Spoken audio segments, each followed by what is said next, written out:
Watt from Pedro show, January 25th, 2009 edition. Started off show with John Coltrane playing Offering, which actually came out after.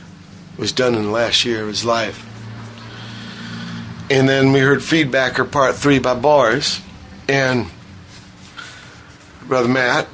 Yeah. Thanks for having us aboard here at the Love Grotto. Welcome back. On the Pleasure Point. We have some guests that drove down to Pedro. Oh, cool.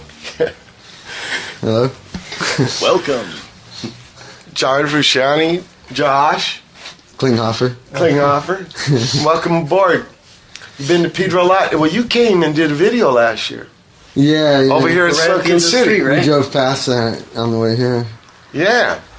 Gus Van Sant. That's right over here. Yeah. Yeah, if you come back, you got a hideout here if you need it. Okay. Yeah. So, welcome aboard. You made a record. Yeah. I mean, Josh. Yeah, you both did. Yeah.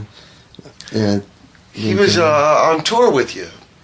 Yeah, he was playing rhythm guitar and keyboards and some percussion for the last 6 months of the last Chili Peppers tour. Yeah. We've probably made like 7 or 8 solo records of my solo records we've done together, and You want them all, Josh? Yeah, most of them. Yeah. Most of the last. From last batch. Mm-hmm. Yeah, and there's a couple of that didn't when he was on tour with somebody else or something, but there was one I did in DC that was where I just went there by myself and did that thing with Ian. But we've known each other for 11 years, and I don't know, the album we just made, it's kind of it's just the furthest step in all that everything we've been reaching for, and taking it upon ourselves to just to be doing whatever we want in studios, just gradually understanding mixing and recording and figuring out ourselves how to get the sounds we're hearing in our head. What studio did you use? My home. Yeah. Yeah, I have a few studio setups in my house, and for this album we used the big one. It was a big 48-track, 224-track tape machines and big 40-channel API console that used to be at the record plant in New York in the 70s, and it's really cool, old 70s style studio. Yeah. Mm-hmm. What did you call this record? The Imperium. The Imperium. Yeah. It's symbolic on a lot of levels of the story, which is kind of has a lot to do with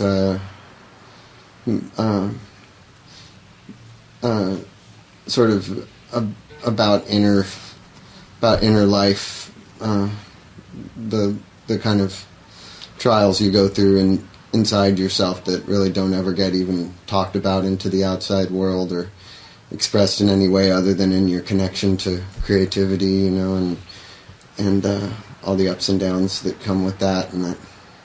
So that was the subject matter, and then music was also reflecting the same dynamics of the story. And I just feel like as a record, it was kind of just a peak for us in terms of really being able to have what's coming out of the speakers be what we're hearing in our heads, because for a long time we had to translate through other people. So I also see it as being kind of a peak that me and him have been working towards for a long time. And Flea plays bass on it, and Johnny Marr played guitar on a couple of songs. When was it done? It was finished a year ago. Whoa. Yeah. Finished a year ago? Almost. Not. I guess we finished it in April. Yeah. We started it in the end of 2007. Yeah. No, the end of 2006. I think very end of. The end of 2006. No. Christmas, right around Christmas. Yeah, it was done over the course of a year. But the end of 2006 is when I was playing with you in Europe. Yeah, that's 6, right. because then I was touring. Yeah. Remember? missing me. Yeah, so it was December of 2006, and I mostly recorded throughout, on and off. But there's probably only a total of about 2.5 months at the most of actual recording and mixing time. But there was just huge gaps in between because we were on tour, and when I got home, I was making other kinds of music all the time, and didn't want to just do one thing all the time. So yeah, it's probably only we record really quickly. It probably only. This is the most we've ever taken our time making a record, and still it probably only totaled 2.5 months of actual days. Like what, demo, or just go for it? No, we had it pretty clear in our heads because our process usually starts where like I'll write a song and I'll record a version of all the songs that I'm thinking that we're going to have on a particular album. Just on guitar. Yeah, just guitar and singing onto a mini like disc. A sketch outline. Yeah, I mean, I usually have the basic arrangement real clear in my head, so I'll just record like the whole album as just guitar and singing into my mini disc, and then I'll give Josh a CD of it, and then he just drives around in his car like listening to it and making up drum parts in his head and stuff, and then we get together, a few times and refine the drum parts, but like he pretty much usually has it all mapped out in his head. We think of music real similarly, so it doesn't seem like I ever really play with like, I don't know, it seems like with him playing drums and Flea playing bass, it was just like not really. You ain't got to teach anybody. Yeah, they know where I'm coming from, so we just maybe an accent here or there, but basically I like to be surprised by what they come up with and stuff. So so we just do that, and then we just record them from there. We once made demos, and we didn't really like that. We ended up kind of in the studio just trying to copy the demo, and we still often like the demo a lot. Yeah, and we like the demo more. So it's better to enjoy that process of creativity in the studio rather than thinking of it as like you're trying to copy something, which is just like measuring something or something. It's not it's not fun, so with this album there was a lot of like experimentation and the main basic guitar, drums, bass were done in 3 days, I think. Yeah, the basic tracks were done super quick, and any other songs we added after that, like the first song was done in like 2 days. Yeah. Experiment. I want to hear it. Can we hear it sound? Yeah. Okay. Well, from Pedro show. We just heard something off John Frusciante's new solo record, the Imperium, a tune called Dark Light. You want to tell us something about that? Yeah, it used to just be the first half of the song, and then just at a certain point pretty late in the record decided to have the song carry on and have a completely different feel for the second half. So the first half, sort of lyrically and musically, is sort of symbolic of inner darkness, and the second half is symbolic of inner light. Yeah. Hence the title. Yeah. Dark Light. And it sounds that way too. Like the first half has kind of a dark sound to it, and the second half is really bright sounding. And this second half is one of the few things that I play all the instruments on the record, where I play bass and I play drum machine and stuff. But like usually it's Flea playing bass and Josh playing drums. Right. I'm experimenting a lot with. Tripped out. You had the tune done, and like, I want to add more to it. It was the first half was the whole song, and then just one day it popped into my head a way to continue it on. Yeah. Trip. And before that, we heard Mayaku by New York Kutanchi. I think it's a father and son. Wow. This guy's playing bass. He's like in his mid-40s. And he's got his boy playing with him, half his age. Kind of trippy concept. Yeah. Father and son. I saw Amit Ali and Rashid Ali like that. Mm-hmm. Rashid played with Train. Yeah. And a mean bass player. In fact, he was with James Bud Ulmer. Mm. Wild guitars. Yeah. And the drummer was a young guy. This is early 80s. Minutemen got to play with Blood Elmer. And the drummer is this guy named Calvin Weston, Philadelphia guy. And last year he came out from Philly and played some gigs with him, 25 years later. And he told me, at least stop bass. Put it away. Doesn't play it anymore. The guy was a monster bass player. Like a freight train coming out of his chest. I remember meeting Rashid, and his hat was a turtle shell. Neat. How you doing? Trippy drummer. Beautiful. All right. Oh yeah. Before that, we had a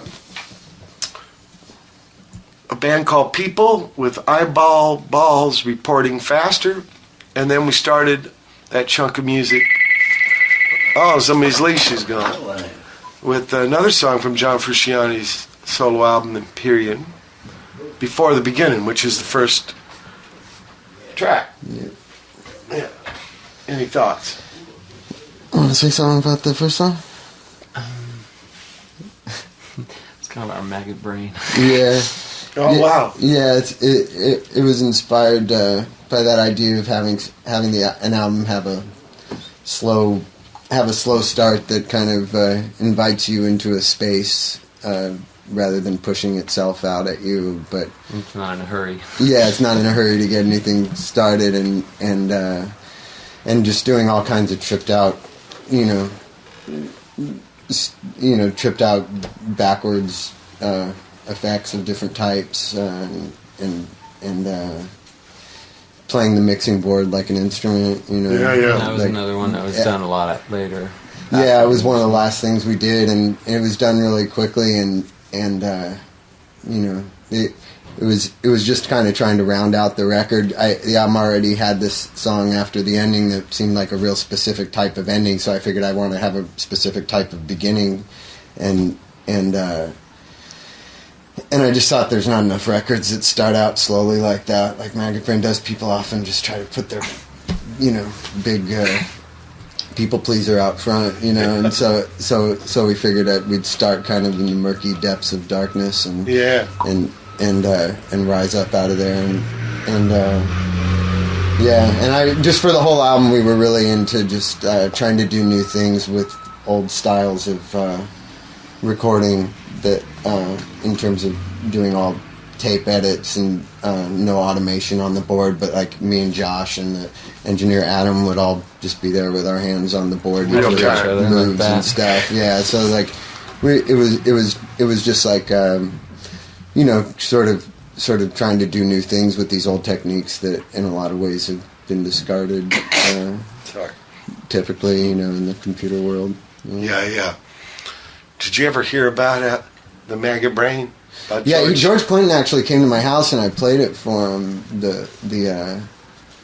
That Before the Beginning and another song that has sort of an early funkadelic influence. There's nothing funk about the record, but mixing wise, I'm real influenced by the sound of their first three records and that sort of haphazard style of mixing. So yeah, George Clinton's kind of like he told me about like him telling what he was Hazel, doing, when they were doing that track. saying like your mother died. You should play like your mother died, yeah.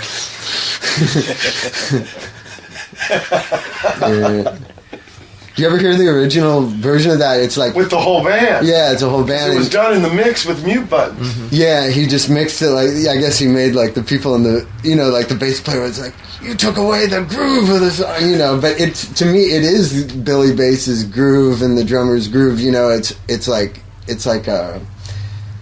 it was that way a lot on our record because we do basic tracks with me playing rhythm guitar, and some songs like that didn't have drums. The basic track that we didn't use a click. It would be like play to the groove of my guitar, but we didn't use my rhythm guitar on most things. We replaced it with the stuff that had a lot less time, like a temporal structure. Yeah, but it's still that's the groove that's running through everything. I like those kind of invisible connectors. A lot of people use a click track that way, but when it's an actual human groove, it really creates Yeah, yeah. an unusual link between all the Thread. overdubs and stuff. Yeah. Yeah. You know, you're saying all this experiment in the real time.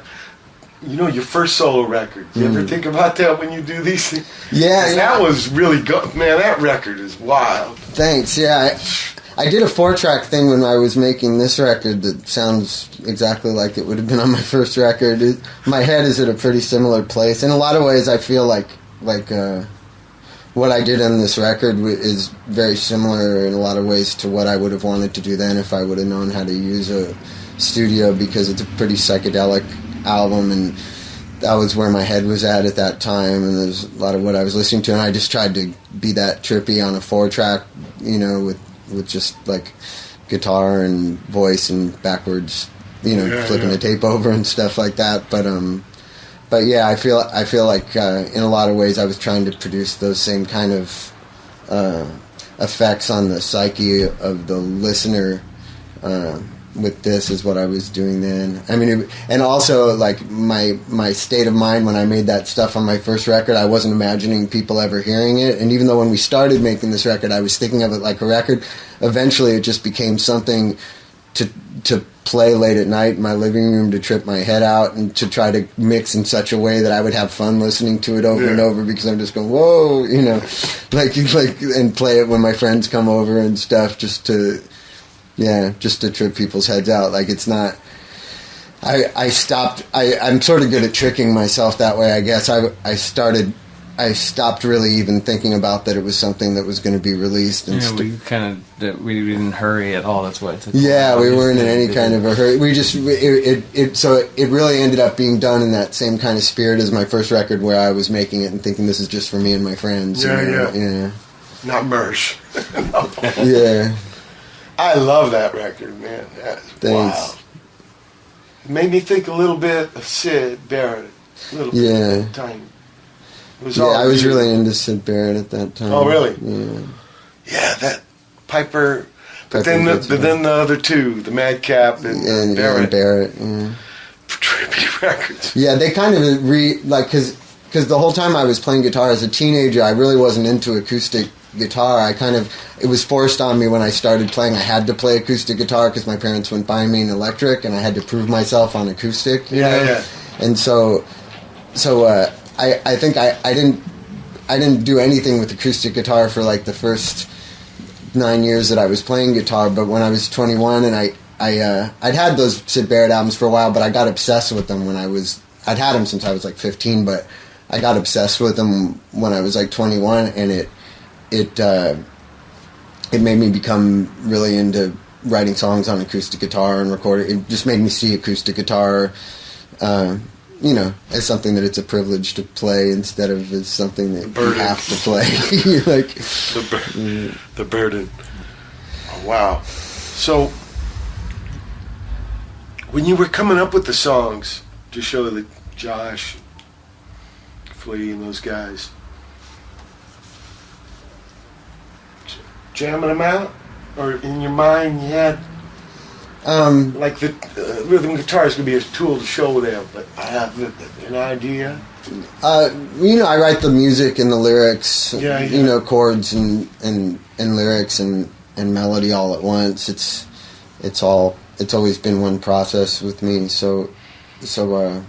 But you ever think like, I'll show the guys the guitar and we'll have that guide track, then I'll lose it. That was the idea, because I was really at that time, I was really enjoying records like the first couple of Roxy Music records and the Doors in the 60s, where the guitar, unlike in most rock music, it's not playing a prominent role. It's more playing like embellishments on top, and it's more. Josh got really good on the organ and electric pianos and stuff like that.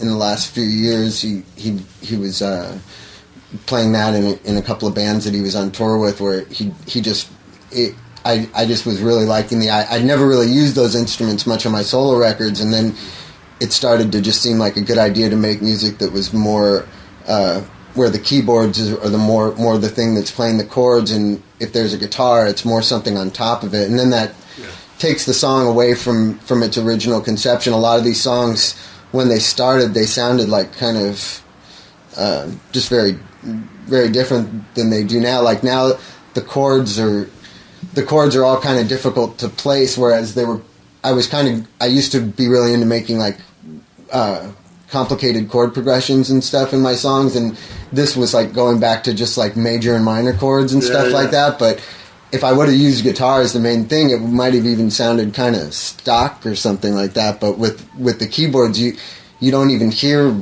what the original conception of the song was. You just hear the textures that it's being pulled out of, and all. Huh? You don't often hear the form of the keyboard either. We would right. treat it from the... Yeah, we would do electronic treatments to the keyboard. So the actual end thing is so far from the original like Gru. idea.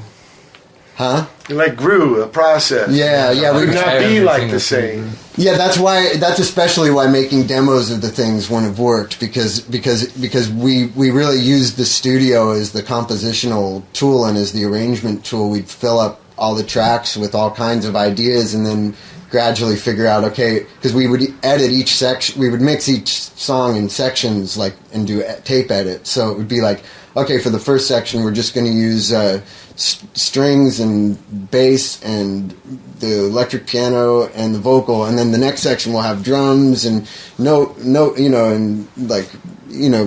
and whatever it is, like we'll have this guitar melody here and we'll use these reverb effects.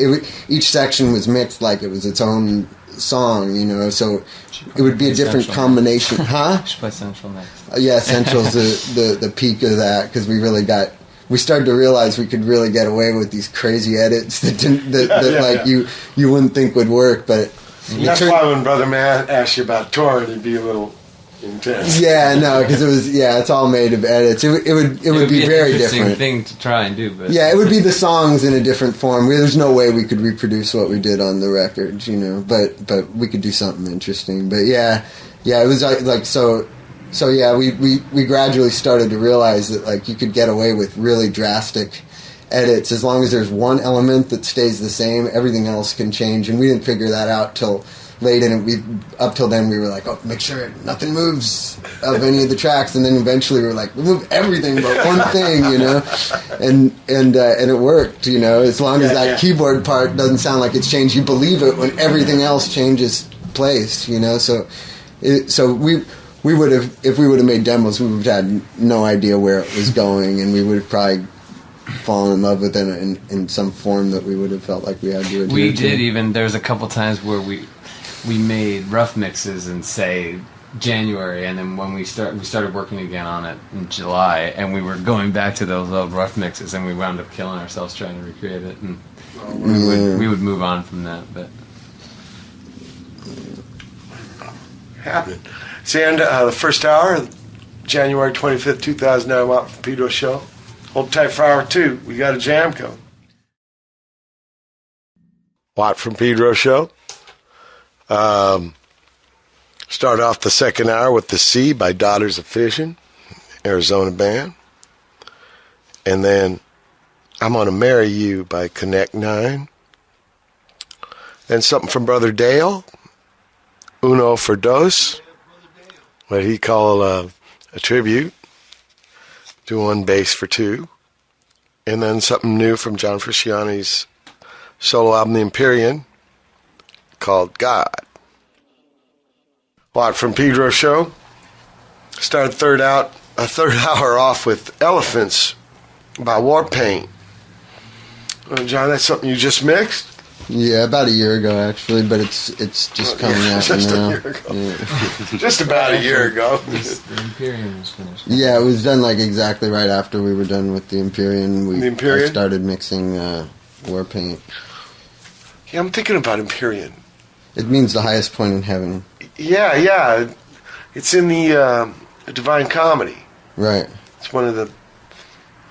Yeah, really up there. It's where the choir is. It's kind of where Beatrice disappears. She ain't at the very end. She goes and sits near Mary. It's like St. Bernard, I think, ends up taking him to the last gig, floor show.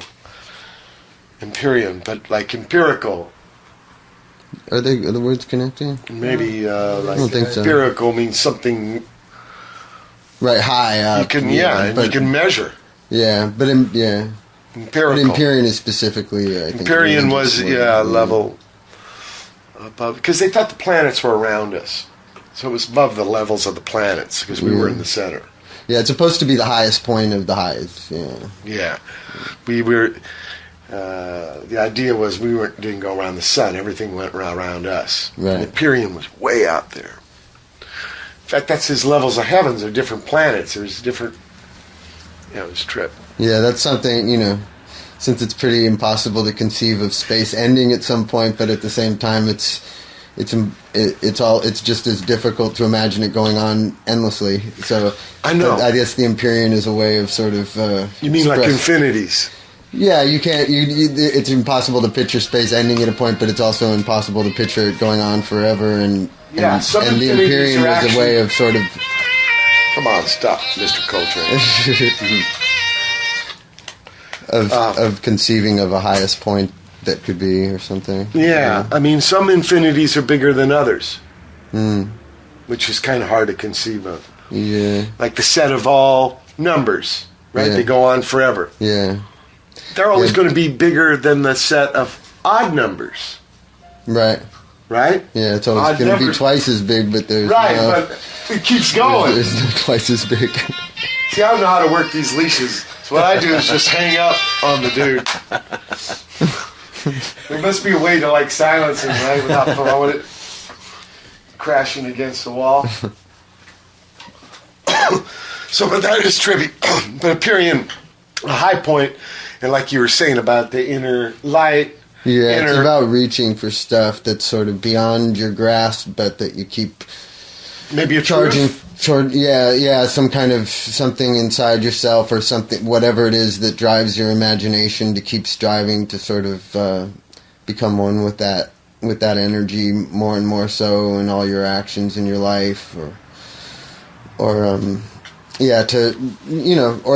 like people in science or in religion where you're constantly sort of reaching for things that can't completely be understood or attained, but it doesn't stop whatever that force is inside you that drives you to want to know more and learn more and do more, and Yeah. It's about some of the records kind of involve some of the struggles that you go through inside as a creative person, just trying to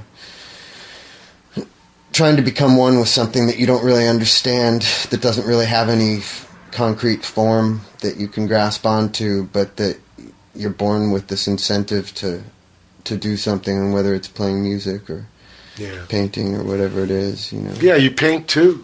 I used to, yeah. No more? Not anymore. Oh, wow. Yeah, about 10 years ago I decided to limit myself to the things that I felt I had most aptitude for, because I'd spent about 5 years concentrating on things that I didn't have a lot of aptitude for. It was a good learning experience, and it was something good to keep me connected to the artistic force for other reasons besides that I was making a living at it or something. I kind of stopped doing it in the situations where I had any value to the public and started just following my creativity. And I think it was a good period of time for me. But when I sort of came back into the world, as it were, I just really wanted to focus on writing songs and playing guitar and learning about electronic music from time to time and stuff.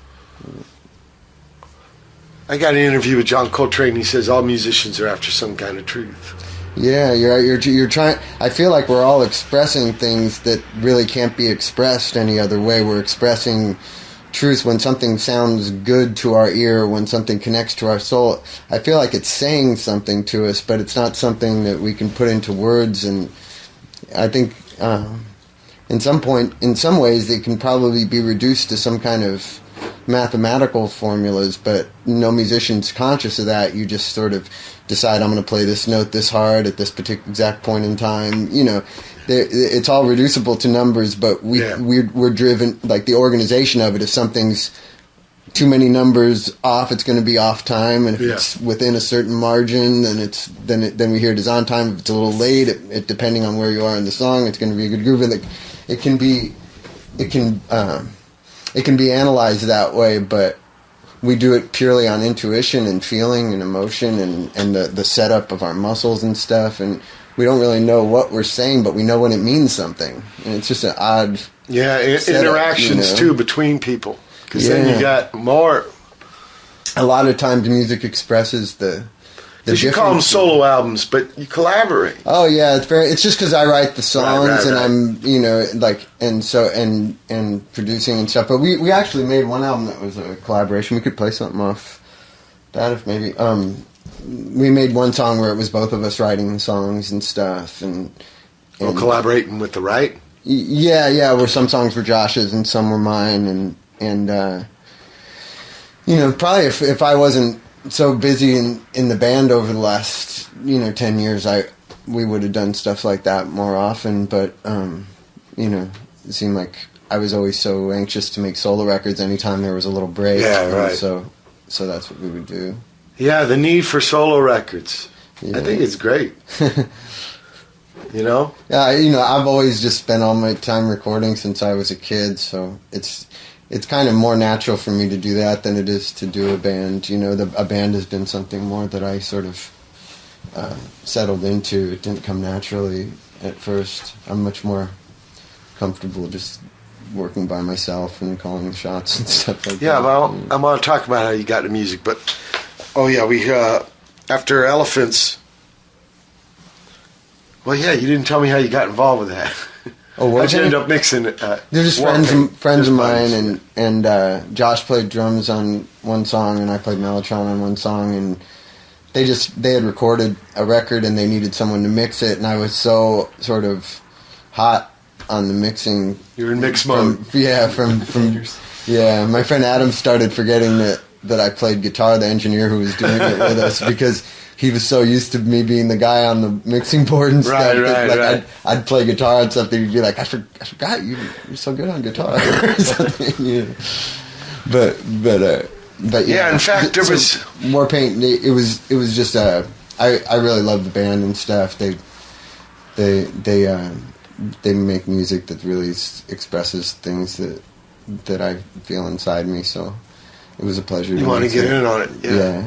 Like Omar had you be a guitar player for him. Yeah, I've played on all their albums except their first EP.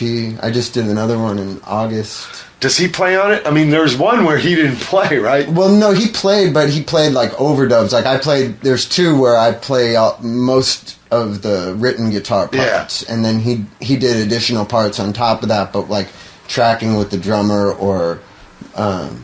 I guess it was just one where for the whole album I played all those parts, but even on the next one I did after that, the last one that was released, I did pretty similar, where I'm playing a lot of written parts. I think that's really righteous that you would say, yeah, guide me. Oh, it's fun, yeah, because I've spent so much time, concentrating on practicing guitar, just learning things off records and things like that to be able to apply that skill that I have of being able to learn something and then play it and just have it being just like how hard I'm hitting the guitar, how I'm expressing myself through the part rather than like thinking of the notes and the rhythms. It's just fun. When I was a kid, I thought I would be in Frank Zappa's band when I grew up, So I kind of wanted to have a situation like that where I'm playing some like, sort of difficult to play music and on time signatures and stuff and just like locking into it and stuff. Like the challenge of it. Yeah, it's fun. And and the one we just did, I guess they're probably about to mix it right now. That came out really cool. They're going in a new direction. Mars Volta. Really exciting. We heard Can't Take That Away by Animal Train and some Young Cats. And then you guys played Come Out by Steve Reich. Yeah. Thoughts on that? Want to talk about Come Out?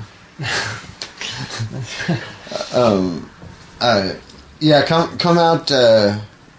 It's an experiment, I guess, in phasing that he did with tape recorders in the '60s, where he just takes a loop of, I think it's an injured kid or something talking. I'm not sure who the kid is, but it's almost like what people would do with sampling now and with a lot of, you know, with effects and things like that. But he's just doing it, from what I understand, just with tape recorders. It's just some of the magic that can that can come, and especially it shows all the incredibly rich harmonics that are in the human voice, and some people have even more complex ones than others, and he pulls all kinds of incredible sounds and rhythms and melodies out of this one single phrase of the person repeated over and over. I just 5 words. Yeah, come out to show them, and Captain Beefheart also quoted that in what song is it? Drum Mask. Yeah, on this last song on the first side. I'm forgetting the name of the song. I remember the drum fill at the beginning, but yeah. So I like Steve Reich. Yeah. Who would we play? That lady. Oh, yeah, Came up lady, with the Doctor Connie. Who theme song. She's working the BBC studios in the 50s and 60s, and they had to cut tape and no synthesizers. Used oscillators. Yeah, And mainly a lot of tape manipulation. totally. Yeah, Speeding up, slowing down. a friend of mine said that's his. Aaron says that's like his favorite song. Like somebody asked him that. I don't know what it sounds like. I've read about it and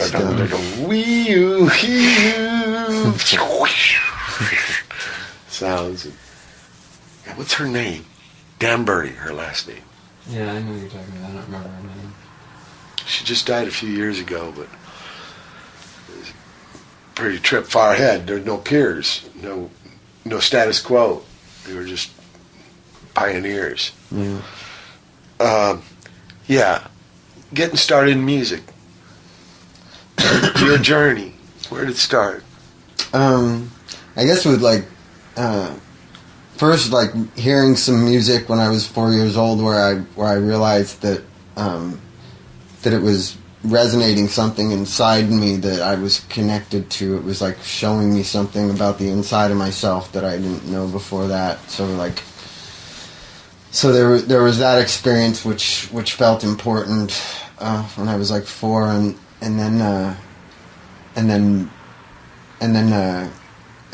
growing up, being about 7, 8 years old, and hearing music in my head, and thinking like, wow, what is this music that's going through my head? Like, it sounds like... Not from the radio. No, Inside music your I was head. making up, but with no effort. I was just hearing music that I would want to hear in my head, and thinking, wow, if I could play an instrument, I could write some cool songs, but they were just there in my head, like planted in there or something. It didn't feel like something that I was thinking of or anything. It would just be like being bored walking down the street and entertaining yourself by like hearing music in your head, and so that made me feel the fact that happened so much made me feel like I was meant to play an instrument, and then and I just always had that in my head. Even from before I knew what a guitar was, I knew that I was going to play guitar. So the more I started to hear guitars on records and know what they were, know who Jimmy Page was, and know who Eddie Van Halen was, or whatever, the more I started really wanting to play guitar really badly, and tried when I was about 8, but nobody would buy me an electric, and I didn't like the way acoustic sounded, so I waited until I just had to play. It was like killing me to not play, so I played acoustic for a while just to prove to my dad that I could play, and I learned. I was just learning punk songs by ear, It was Off records? Yeah, off records, and just at first I don't even think I knew how to tune it. I was just playing all the chords with one finger and tuning it to where it sounded like what was on the records to me, and it was good. I convinced my dad that I was gonna stick with it and stuff, and so he bought me a Stratocaster, which was what I wanted. By then I was also getting really into Jimi Hendrix and stuff, and then In an amp. yeah, so he got me a little Roland amp and a Stratocaster, and I started it was good because my taste was always going along with my ability. Like, I started out learning punk songs, and that was what I was really into, and it was also a pretty easy thing to learn how to play, you know. And then I got into 60s music, and then I got into like progressive rock, and I was really into Frank Zappa, and you know, it was just like I had between the ages of 12 and 16, it was like my taste kept getting more complex, and my ability was growing with my taste. So I never tried to play things that were way beyond me. I always was playing just things that were just a little beyond my ability and stuff. And what about other people? Did you know people at school playing? Yeah, I didn't. Not really. Like I didn't play with a lot of people. I mostly just sat in my bedroom and practiced all the time.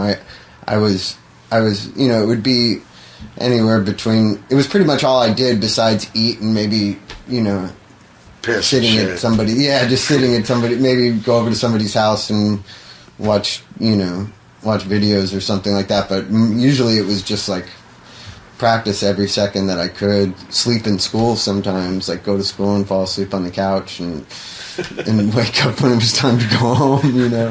They let you do that in my school, so I took advantage. I would stay up practicing all night and drink tons of coffee and then go to school.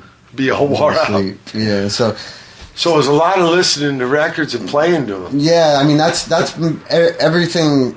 I feel like everything that I've done has had a lot. Josh is also really big on that. We both know how to have such a backlog of songs that we know how to play to get like from off of records that where it's a nice kind of shared knowledge, because we have. It gives you a good sort of idea of why things. You gradually start to put together why things make you feel what they make you feel. You know, like when. Sometimes if I don't know how to play something, it's like, oh, that's a color that I don't know how to express or something. And then you learn how to play it and you develop a sort of vocabulary of knowing which feelings can be produced by which combinations of notes and which rhythms and which, one instrument offsetting another instrument and balancing interaction. Out. Yeah, so I'm big on learning like as many of the parts as I can, and I don't just learn guitar things. I've spent a lot of time learning like John Coltrane song, heads and Ornette Coleman heads and Eric Dolphy. I go through periods of just learning things on other or I've spent a lot of time learning things that were made on sequencers, learning parts off electronic music, records of all types, and learning, so starting to see the guitar not just as a guitar, but just picking up the logic of other instruments, because it's a completely different logic on piano. Piano's a real difficult one to play on guitar, but you try to learn somebody's chord progressions on piano and play them on guitar, it teaches you a lot. Or learn like classical music and try to understand the relationship of all the parts and all that. So yeah, for me, like that's been. It seems like the styles that I've developed have been just various ways of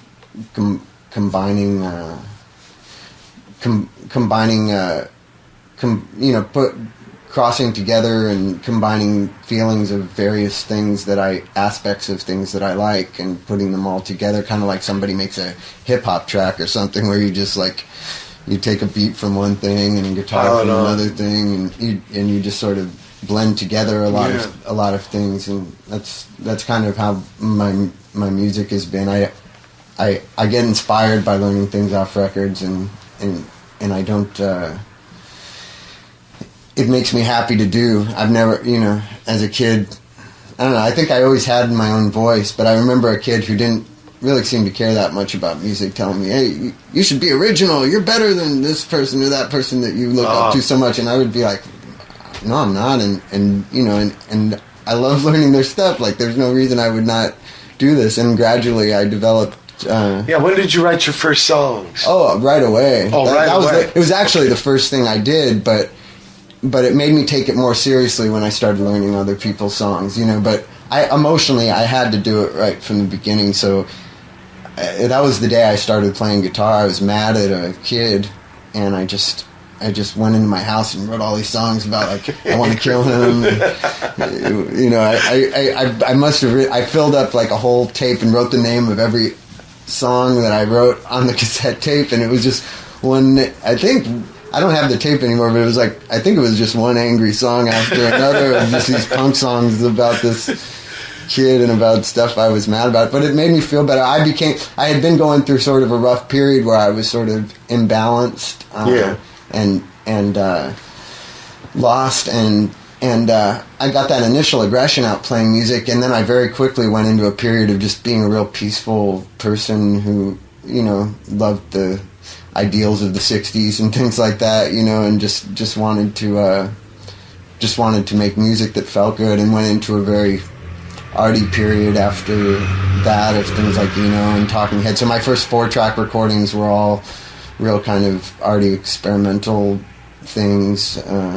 Did you make a band when you were young? No, I had conceptual solo bands in my recordings and stuff. But like no gigs? No. I played a show with my guitar teacher.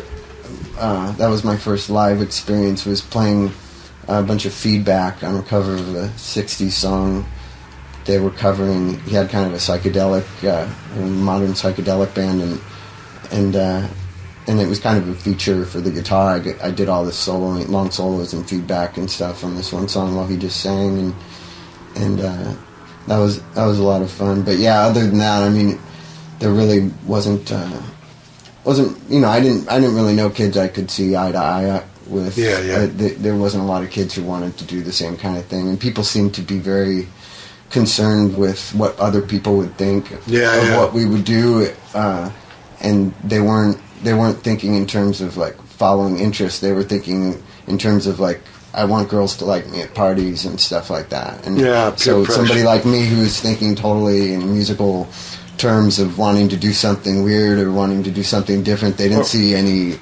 place for that. So there was pure. Yeah, pure. Yeah. I loved the making of music. So people didn't. I felt whenever I would try to play with people, I definitely had experiences, but I felt me and them felt totally disconnected from one another. They thought I was too serious about recording sometimes, or sometimes they thought what I wanted to do was too weird. So I pretty much just focused on practicing. I figured when I moved to Hollywood, I would probably find some people who were more suited to playing with me, and I did right away. I met a really great bass player when I moved to Hollywood, and he was the first person who I really started developing a real musical communication with. He died a few years later, but he really, he was the first person who I had the kind of connection like I have with Josh, or that I had with Flea or Omar or whatever. Like I had that with him first, and that was a great experience. Yeah, maybe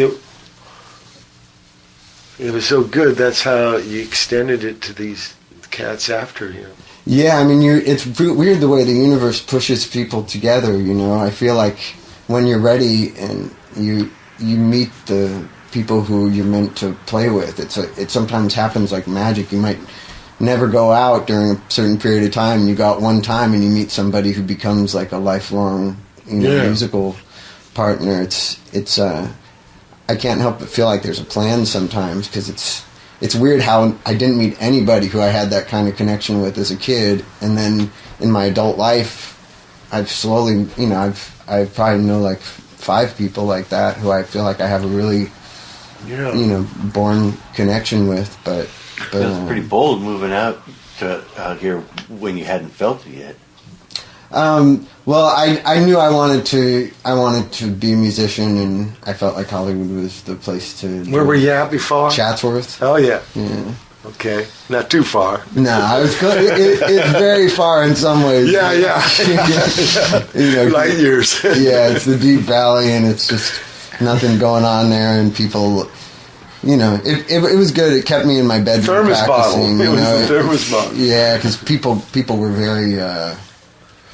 Well, when it comes to working on yourself, maybe you need not distraction. Yeah, I'm not sure what would happen if I would have grown up in Mar Vista where I lived before that. Like in Mar Vista, it seemed like there was, I knew some cool older kids, and had a friend who was into punk and stuff, and like I moved to Chatsworth, and the fact that I was punk was just like solitary confinement. Unheard of, you know. People thought I was so weird and had the nickname Punker John and didn't like that. and just like, you know, it just made me feel like a real outcast. And I think more and more I just I went through a weird phase of just trying to be kind of normal for a while and fit in, and then I gave up on that and just focused on making music in my bedroom over, you know, all the time, and let myself be as weird as I actually am, you know. Yeah. Oh, this is interesting.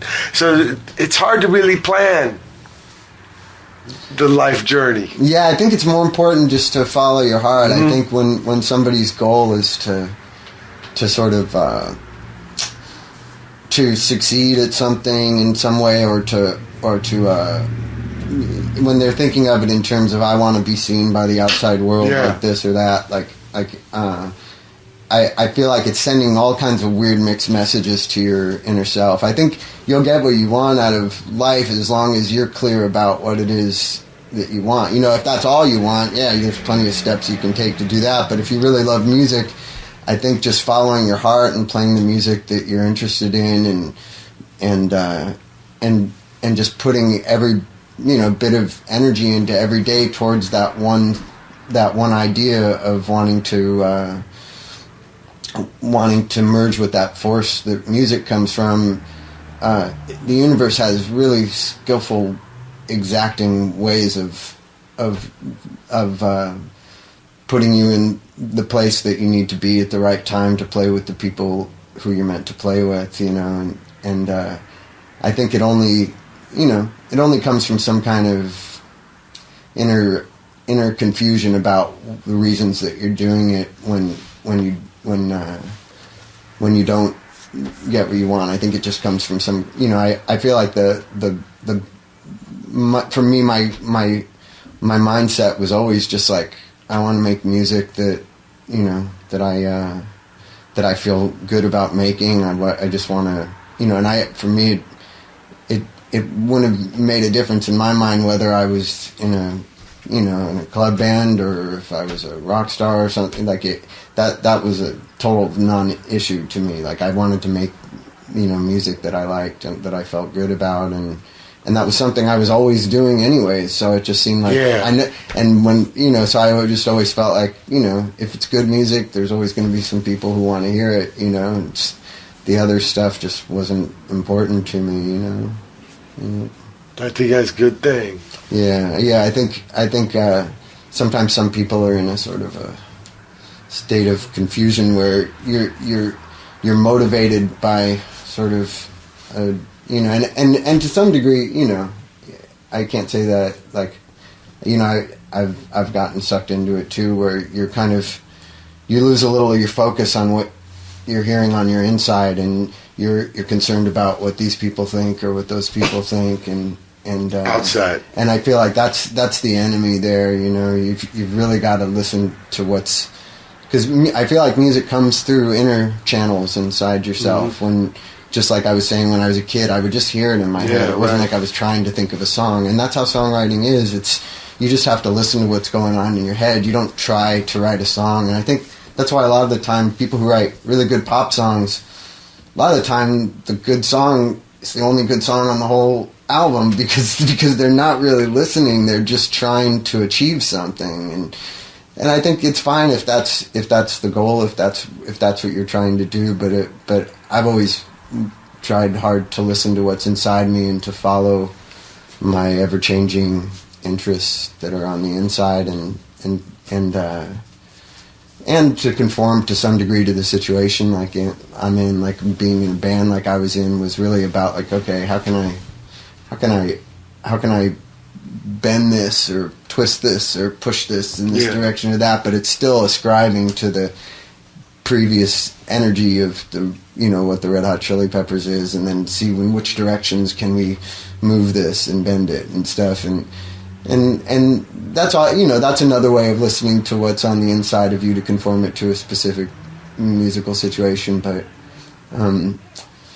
my favorite thing is just to really listen to what's inside myself without any consideration of who's going to hear it or where it's going Yeah. or what place it has in the world or whether people would think it's good or not. Like more and more I just don't think that stuff matters, you know. My favorite times in my life have been where I've just been making music for no other reason than just to do it, and I think it's important to always stay in touch with that part of yourself, even if you are in a band with people and some of the people are, you know, wanting to have their mind on other things other than just the making the music, to make sure that you, at least for yourself, stay connected to the musical source by